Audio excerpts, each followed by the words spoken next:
And so you've got to be careful with mistakes, because mistakes can turn into qualities. And we don't want that. We don't want, I'm no good with money. It does not serve you. You can say, I'm learning about money and I'm going to get better with it.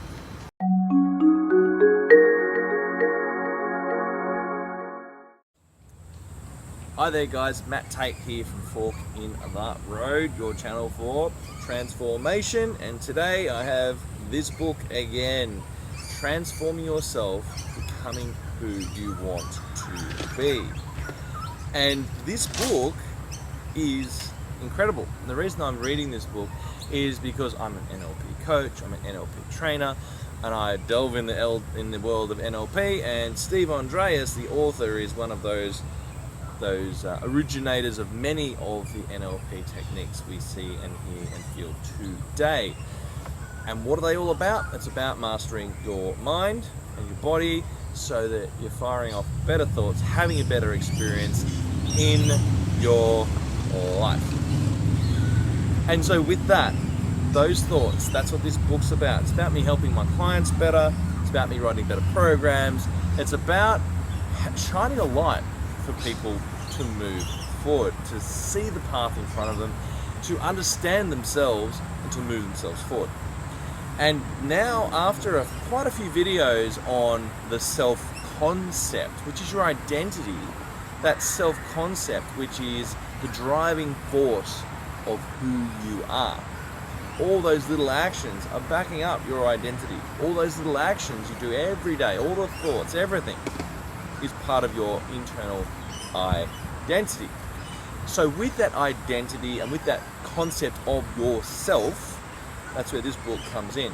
And we've unpacked the self-concept and an example of one quality in yourself that is impacting your everyday, that is part of who you are, in a good way or a bad way, either or.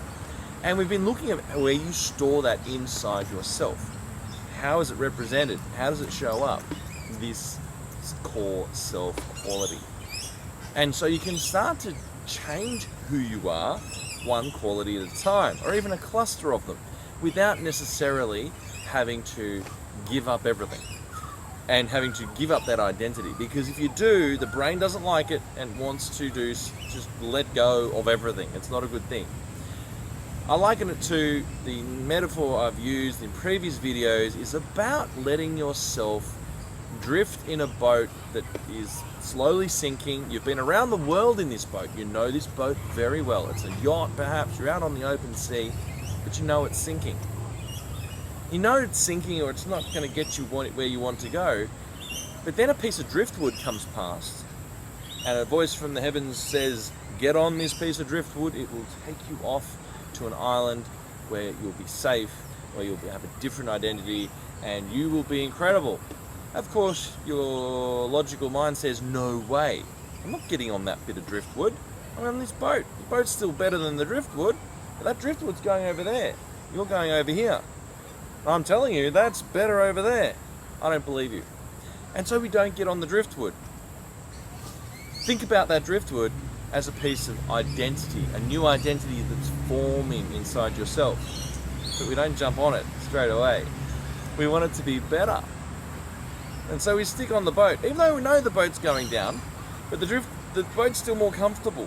It's still got some shelter in there for the time being, until it goes down and it becomes driftwood. But that driftwood's going to a better place, apparently. Some gurus told me. So that is what self-concept is about. It's about building a better bit of driftwood and turning it into a luxury yacht or a superliner or even the QE2, a huge ship. Huge kind of a mothership. So we wanted to turn it into a stronger vessel on the ocean, right?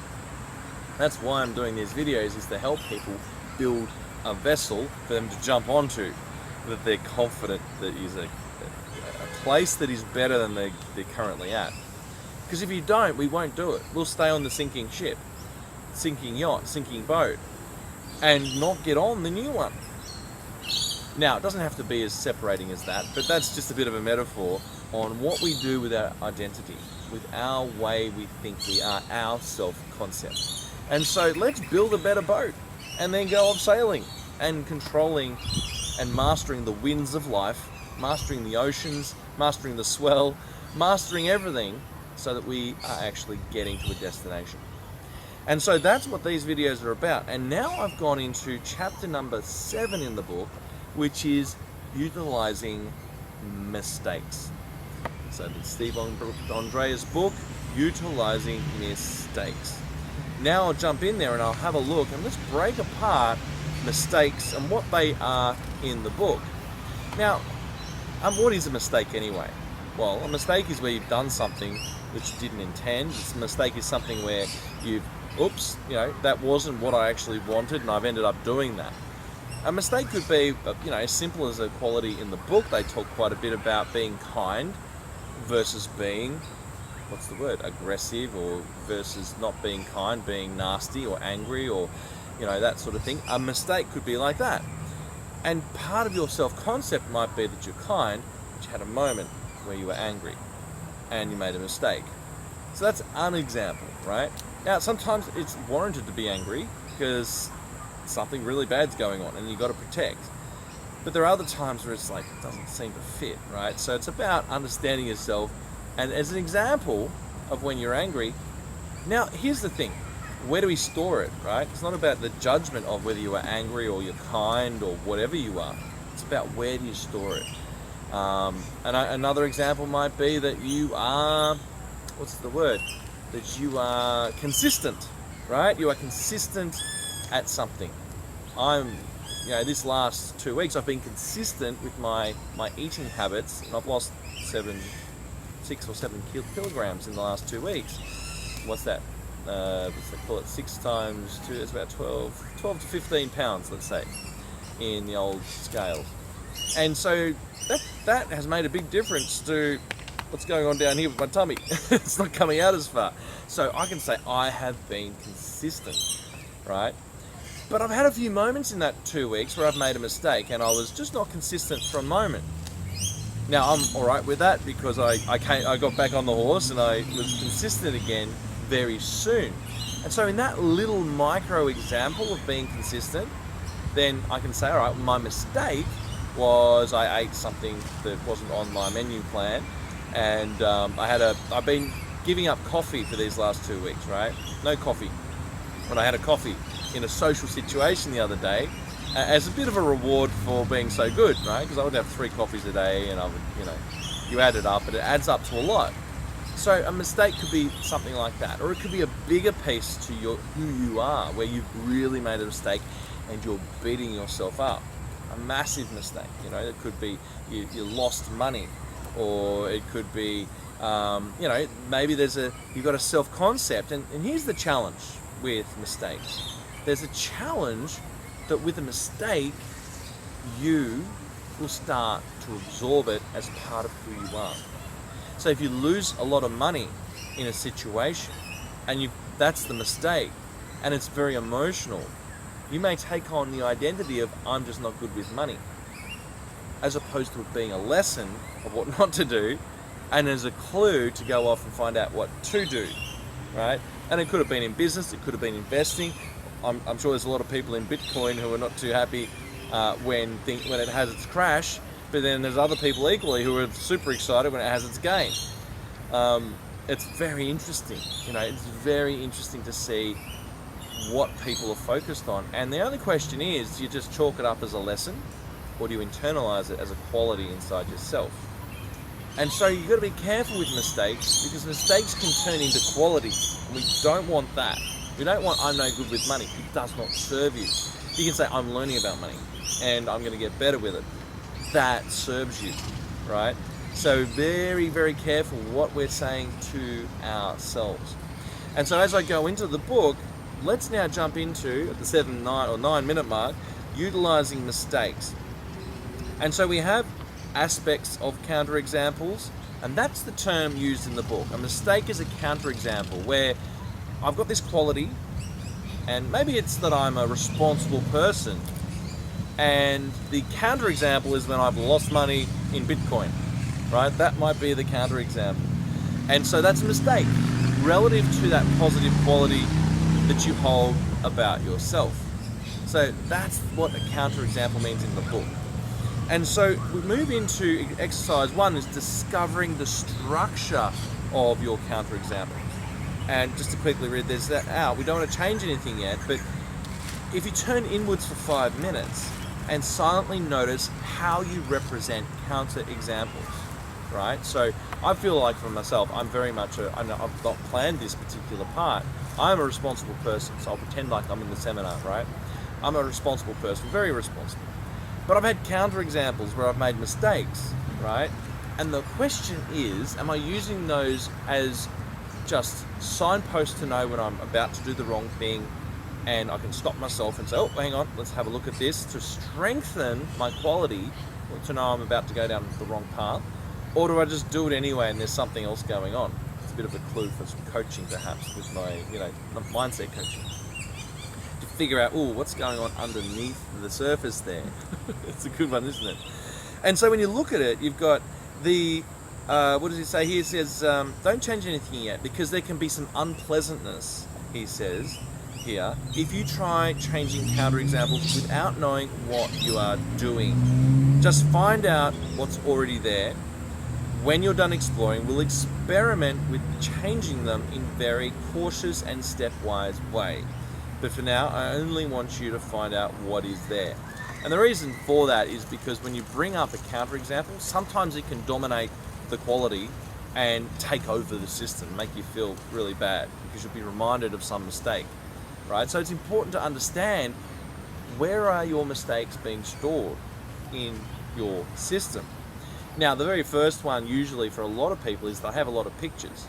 Some people are kinesthetic and feelings. Some people have got some, things that are said to them, voices, and some might even show up as just a thought that keeps popping up. And so, if I close my eyes and you close your eyes right now, think of a quality that is true of you, and then think of a mistake you've made in the past. And we'll just explore what that is. Understand that mistake and where it lives. Is it incorporated as an example with the quality, or is it completely separated, which is what probably a third of people do? It's completely separated. And so here, before experimenting, I want you to show of hands, he says, how many had counterexamples as an integral part of your database. And that was a third of people. And then the rest had counterexamples, a database without counterexamples in it. And how many found your counterexamples were in the same modality but a different location? That was about a third again. And then the rest of the people, so that the other third, was not only in a different location but in a different modality. Now, what does that mean? So let's go and test. There are 3 options that we had. And most people fit in the first 2 and some in the third one. So the first thing to say is, okay, what's the quality? For me, I am responsible, absolutely responsible person. It's very strong. I've got a database internally of hundreds of, probably thousands of examples of being responsible. Paying all my bills is being responsible. Paid my registration for my car, that's being responsible. Paid my insurance for the car, that's being responsible. I checked my insurance was all good for when I moved to a different location. That's being responsible, right? Lots of little ones, but also looking after my partner. That's being responsible. Looking after myself. That's being responsible. Now, okay, here's a good one. The counter example would be, I've had many times in the past where I've not been responsible for looking after my body, where I've drunk too much, perhaps alcohol, when I was younger especially. Where I've eaten the burger at McDonald's, or I don't know, just any fast, but to pick your flavour, and done it not just once, but for a long period of time until I've had to go and do some sort of a weight plan for myself. And so that's a counterexample, but I still know I'm responsible, but I've got a counterexample.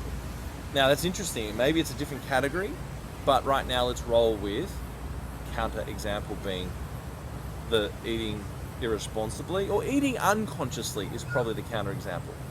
So I've got my counterexample. Let me explore my database for a moment, and then you can explore yours. Okay, so with me, let's think. Close my eyes and bring up the fact that I'm responsible. What comes up for me? And I've got a whole lot of images out in front of me in rows, or in sort of columns and rows. lots of them, and they go on forever, and there's more coming. And I can access any of them. They're all there at the same time, and they're kind of straight in front. That's what I get. Lots of pictures just here, and they're all there. I can access, oh yeah, there's me being responsible, there's me being responsible. Now, if I think about when I've been irresponsible, back in my younger days, perhaps, get too much to drink, or back in my younger days, just running around to nightclubs, or I don't know, just different situations where you can say, yeah, that was a bit irresponsible. Or did you run a red light, or take on the yellow light? I don't know. There's bound to be other things. And where do they live? Let's use the weight loss one. I'm just tapping in. I'm going to my weight loss, or the fact that I was irresponsible with my eating, and I knew it, right? Up here to my right. Up here to my right. So I just tapped in. Did you tap into yours? Did you find a quality that is true for you? Did you find a mistake or a counterexample where you did the different thing? Was it incorporated as a lesson inside your quality?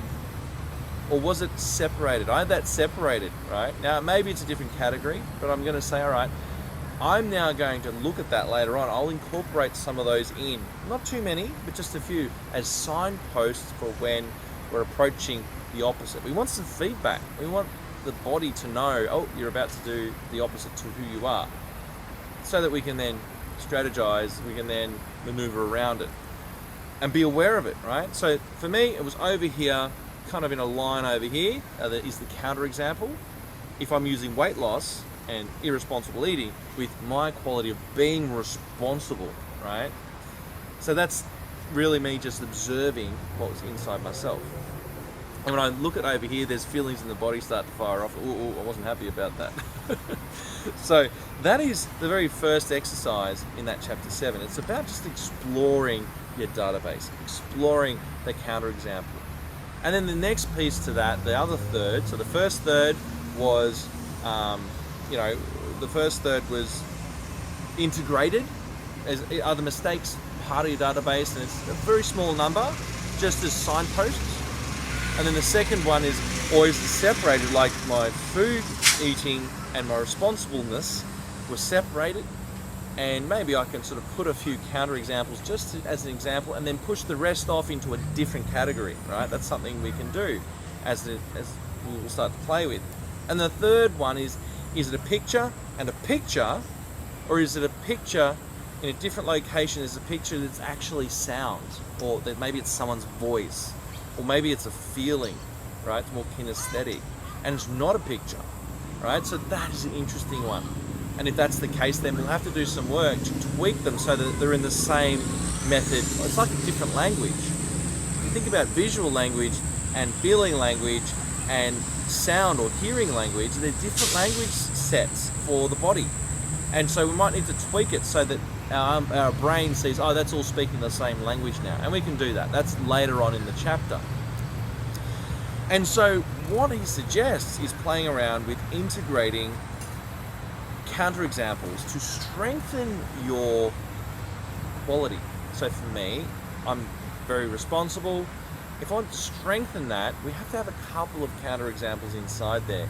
So if I wanted to introduce me being responsible for myself, loving myself, looking after myself, I would bring in counterexample, a few. I mean, he generally suggests 5% is a good number. Any more than that, it might overwhelm. But we have to control them when they come in, because if we don't, the picture gets too big, it overwhelms the system and takes over and makes you feel terrible. Right? So it's very important you be careful when you bring in that counterexample as suggested in the book. Okay, so that's what exploring counterexamples is. If you've got a counterexample in a different location and it's a picture in the quality, but it's a sound in the counterexample, we need to change it to match your main database of pictures. So that is the philosophy. So that is the philosophy of just exploring that database of counterexamples. Then later on, we'll jump into changing those counterexamples. So that's very interesting stuff, isn't it? We're 20 minutes, it's a bit of a long video, but if you're really interested in this book, then you will certainly get something out of this video. You'll get something out of how to explore the counterexamples, and you start to become the master of your own world. You realize, oh, that counterexample, that mistake, actually belongs in a different category. And I'll deal with that over in that quality over there. See, I'm pointing over here into physical space. Where the hell is that? There's some quality over there I've got to go check out. Okay, I'll see you later. I'm off. So this really great book, I love it. As the deeper I explore it, and I'm going over it and over and over it again, I'm realizing, oh, there's a lot of good stuff that I can help with my coaching clients and in my programs and in anything I put forward. And when I'm teaching NLP, this book's going to be a bit of a reference for things like perceptual positions and other things within the practitioner program. So there you go. That is the first little exercise. I just wanted to do that. And here's the thing that he suggests in the next few pages, and that is that in order for you to have a strong quality, in order for it to be robust and stand the test of everything that might come at it, we need to have some counterexamples. It makes it stronger. He suggests it's a bit like pure iron by itself is not that strong, but steel mixed with the other alloys, the other metals, becomes super strong, and we use it in construction. Steel is iron mixed with other alloys, other metals, and mixed together it just becomes this super power, this super metal. Every tower around me right now, I'm looking at all the buildings around me in this park here at Surfers Paradise in Queensland, Australia. They've all got steel and concrete in them, right? Without the steel, these buildings don't stand up because it's an alloy, it's stronger. And so it's the same as your quality. You need to have the counterexamples to make it stronger. The iron by itself can't be used to build anything. Your quality by itself needs to have counterexamples to strengthen it as lessons, so that when a challenge comes up, it doesn't fall apart, it doesn't shatter because a counterexample has destroyed it. That's not what we want. We want it to be strong so that if there's a bump in the road, we can navigate around it. Even if you make a mistake, you know it, and you can fix it straight away. It doesn't ruin the quality because you've got a big database of good stuff to lean on, right? So that's the theory in there. And so in there, if you've got different locations and same modalities, we'll work on all of those sorts of things you can work on through the book. But I think you're getting a bit of a sense now about the quality as I just go through some of the pages here and how counterexamples need to be understood and need to be worked with, need to be categorized, and need to be incorporated in an appropriate way. But there's more in the book that will come up later on to help you with counterexamples. Managing mistakes, that's what today is all about, this video. I hope it serves you. I hope it's helped anyone reading the book. Look for a quality in yourself, and then look for a time you've had a mistake or a counterexample to that. Explore where it is, explore if it's a picture, explore if it's a sound, explore if it is a feeling. And then, in the book, you can start to navigate changing it. Fascinating stuff. Be careful doing it. Do it slowly. Read the book and follow the examples. And anyway, that's my take on it. I hope you've enjoyed my video on counterexamples and mistakes and managing them. Matt Tait from Fork in the Road. As always, be sure to like and subscribe and to follow the channel so you get my free videos on a regular basis. Matt Tait signing out.